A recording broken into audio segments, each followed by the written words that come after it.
And we are back here with Fox 12 Now. I'm Greg Nibbler, and I'm live here in the Fox 12 Oregon newsroom. So thanks for joining us.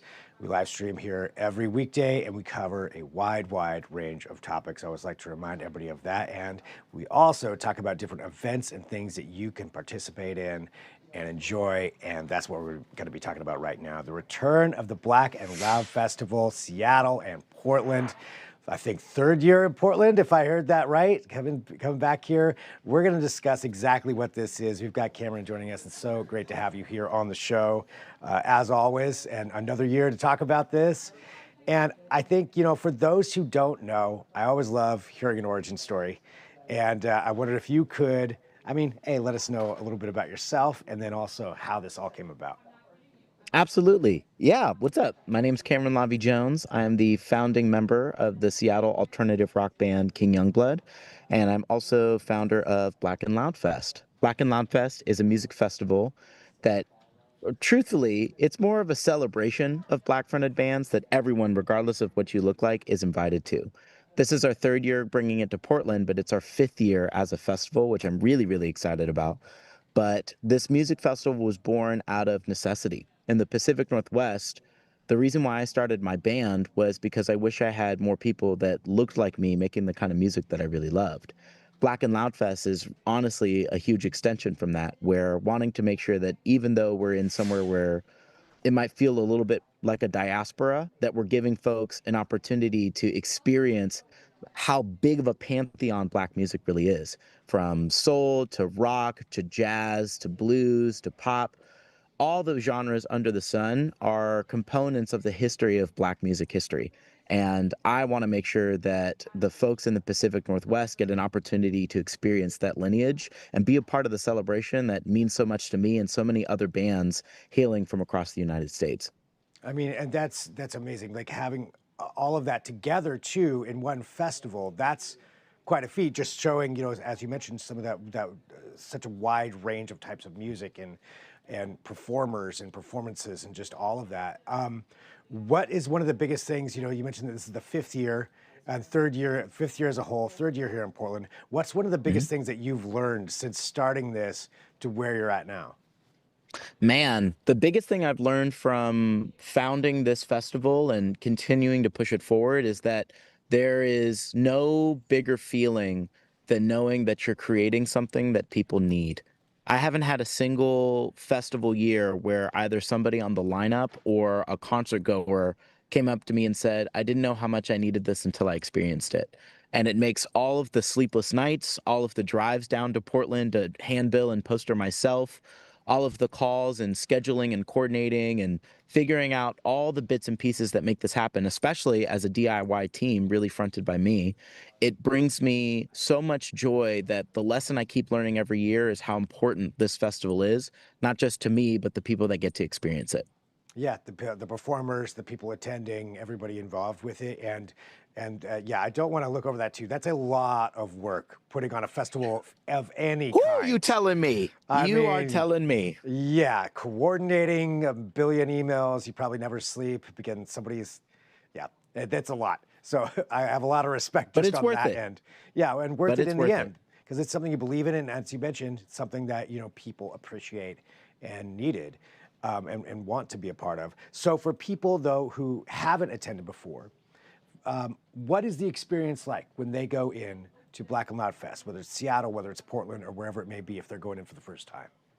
Yeah, for sure. The experience for folks when they step into Black and Loud Fest for the very first time is truthfully, they're experiencing the lineage of Black music history, but built into the curation of the festival. There's been a couple different years where the lineup has started with the main stage opening with somebody playing blues music or gospel or soul or something that's a little bit more foundational to a lot of the roots of Black music. But by the time that we get to the lineup, we start exploring other alternative genres. We start exploring different people that are really remixing what Black music means to them and putting into their performances. So by the end of the night, you haven't just experienced an incredible lineup of Black fronted bands, you've experienced kind of a history lesson and getting a chance to recognize just how powerful all of this really is. be it from the different vendors that we have, from the stage design that we put together, but especially in the curation. It's an opportunity for people to get a better understanding of how big of a umbrella Black music really falls under. And more than that, get a chance to celebrate it along with us. Because for so many of those folks, it's far too often in the history of Black music that folks don't get their flowers or recognition for their contributions until they've passed. We want to make sure that folks are being properly given the credit before they pass. It's an opportunity to give folks in the contemporary their flowers now. So that way we make sure that we're keeping that torch lit going forward.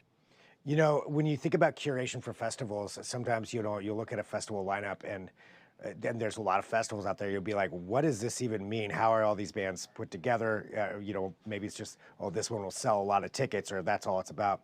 This really seems like this is a very intensive thought process through how this all works.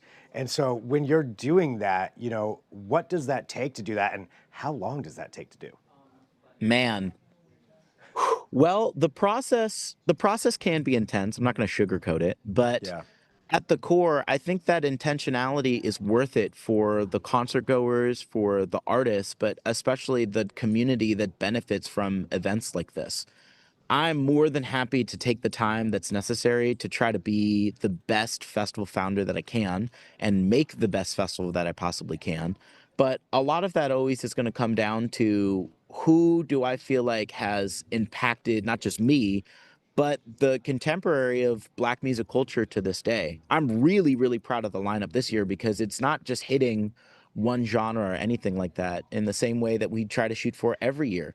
This year, our headliner is Aniko, an incredibly talented, viral sensation of an alternative Black artist that took on stepping into the headliner role of this festival because far too often they've also been overlooked when it comes to other Black music festivals, Black events, which is honestly a pretty common thing that we see for folks in the alternative community. In the Black community, it's showcasing to folks like, hey, we can do anything. And for folks that are outside of the Black community, it's showcasing, hey, here are the folks that are showcasing to everybody else. This is exactly what we do. Along with Aniko, we have staples, goats like Cyril Neville and his son Omari Neville in the Fuel, who are coming in from New Orleans again to be a part of this festival, showcasing the lineage that really is a part of keeping those torches lit, like I said before. And my band King Youngblood will be there as well, making sure that we're setting all the beautiful gear and the beautiful stage that we set up on fire with our Afro punk rock music. Nice. So something of everything kind of right there and just yeah, showing that breadth of talent and breadth of different types of music. Well, for people who want to attend, what is the best way for them to find out more information? And give us those dates and venues if you don't mind. Of course, the best place to go is blackandloudfest.com. You can get tickets there for both Seattle and Portland. Seattle's August 29th at Numos, taking over all three stages in the building. And for my homies in Portland, we are taking it to the Den. Had a chance to finally tour that venue, and Lord, is it beautiful. August 30th at the Den down in Portland with Aniko, Making Movies, King Youngblood, Down North opening, and of course, Cyril Neville and his son, Omari Neville, in the Fuel. Go get your tickets now at blackandloudfest.com. Follow us on Instagram at blackandloudfest. And regardless, pull up for good music because I promise you, you're not just going to learn, you're going to see something that impacts you positively. That's a solid lineup, and once again, a great job of putting all that together, man. So congratulations. Looking forward to Thank you, everything man. that you put together, and great talking to you. So thanks, Cameron. Thanks for being here on Fox 12 Now. You too, brother. And for everybody watching, again, we are live here out of the newsroom, so we're going to take a quick break. We'll come back. We've got 20 minutes till our 4 p.m. news, so we will have plenty more for you here. Just a quick break. I'll talk to you then with more Fox 12 Now.